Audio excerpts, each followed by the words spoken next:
तो big boss 18 में हो रहा है नॉमिनेशन से बचाने का टास्क। यार ये टास्क ऐसा क्यों हो रहा है? सबसे पहले तो वही कि मैंने एक्सप्लेन किया था कि टास्क क्या था कि बेडरूम एरिया में सबकी फ़ोटोज़ लगे, जो नॉमिनेटेड कंटेस्टेंट है, जो नॉन नॉमिनेटेड है, वो वहाँ पे बेडरूम एरिया में सो जाएंगे।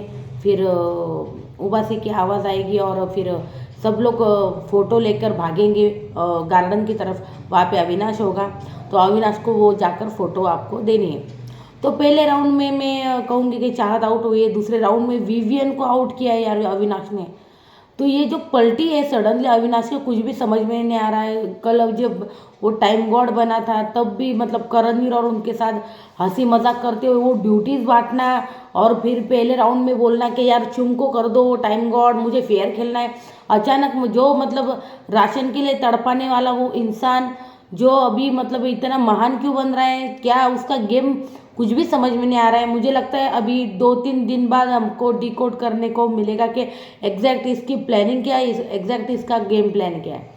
क्या वो ऐसा करना चाहता है कि यार विवियन के साथ मतलब वो क्रॉस नहीं जाना चाहता, इसलिए करणवीर के साथ पहले दोस्ती करो और उसके बाद उससे सडनली दुश्मनी करो। लेकिन इन सब चीज़ों के लिए उसको कौन बताए कि बहुत वक्त निकल चुका है यार, बहुत वक्त निकल चुका है इन सब चीज़ों के लिए। पर पता नहीं अभी समझ में आएगी उसकी एग्जैक्ट गेम प्लानिंग क्या है। अभी तो कुछ समझ में नहीं आ रहा है उसका, क्योंकि पलटी मार रहा है, विवियन को वो नॉमिनेट कर रहा है। हालांकि उसको पता है कि विवियन तो एविक्शन, मतलब विवियन का एविक्शन होगा इम्पॉसिबल है, वो तो टॉप 2 में, ये उसको भी पता है विवियन वर्सेस करण होने वाला है। तो विवियन को वो निकालेंगे ही नहीं कलर्स वाले, ये अविनाश को पता है।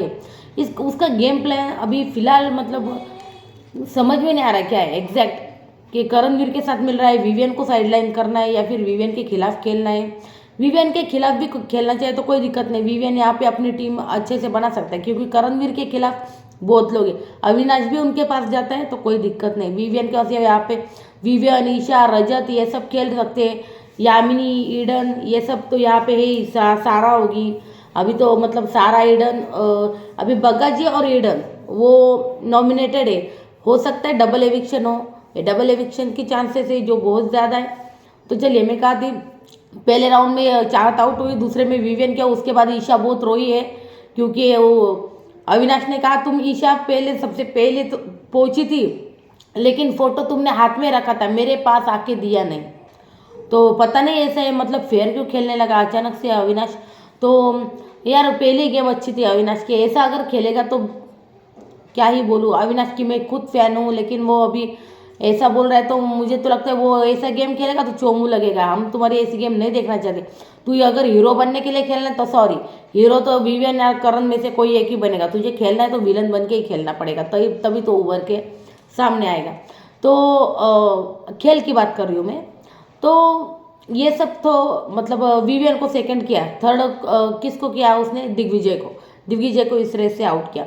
फोर्थ यार करणवीर और बग्गा, वो मतलब करणवीर का चुम लेके भाग रहे थे और बग्गा का शायद श्रुतिका लेके भाग रहे थे, जिसमें उसने करणवीर को सेव किया और ईडन हो गई नॉमिनेट।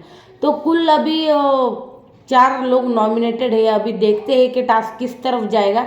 तो विवियन भी नॉमिनेशन लिस्ट में है, क्योंकि अविनाश ने फोटो उठाकर सीधा पूल में फेंक दिया।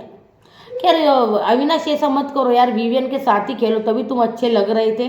अगर तुम ऐसा गेम खेलोगे तो यार ना यहाँ के रहोगे ना वहाँ के रहोगे, सच में कह रही हूँ मैं। तो अब अगर उसका मतलब इसके पीछे कुछ प्लानिंग है तो भी लोग समझ लेंगे, कोई बात नहीं, इसकी प्लानिंग थी उनके साथ खेलने की। लेकिन अगर वो रियल में ऐसा मतलब जब से करणवीर मेरा शो मतलब किया है ना फारा खान ने, अविनाश के तेवर पूरी तरह से बदल चुके हैं। क्या लगता क्या है आपको? अविनाश के तेवर बदले या नहीं? तब से वो रात में कॉमेडी करना, फिर सुबह गाने के ऊपर डांस करना, सबके साथ घुल मिल के बातें करना फनी वे में। उसके बाद अभी जो टास्क हुआ टाइम गॉड दावेदार का, उसमें भी उसने जो महानता दिखाने का काम, चुम को बना दो, चुम को बना दो, चुम को बना दो, मुझे फेयर खेलना है, मुझे खैरात नहीं चाहिए, मुझे खैरात में टाइम गॉड नहीं बनना है, ये सब बातें। तो ये सब कर क्या रहा है? और ईशा उसको बोल भी रही थी, तू ये क्या कर रहा है, चुम को क्यों बना दो, तुम क्यों बीच में बोल रहे हो, चुम को क्यों टाइम गॉड बना दो, ये बोल रही थी ईशा। तो ऐसा सब कुछ हुआ है गेम में। तो अविनाश की ये सडन पलटी कुछ भी समझ में नहीं आ रही, क्या है एक्चुअली उसका गेम प्लानिंग क्या है।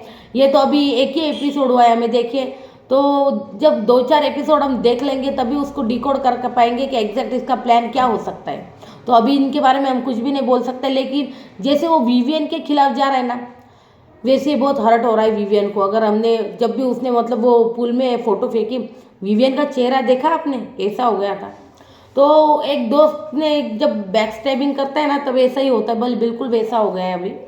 कभी कभी मतलब ऐसा तो नहीं, मतलब करण ने जब शिल्पा को बैक स्टैबिंग की तो करण को सिंपति मिली, विवियन को बैक स्टैबिंग अगर अविनाश करेगा तो विवियन को सिंपति मिलेगी, ऐसा कुछ तो नहीं।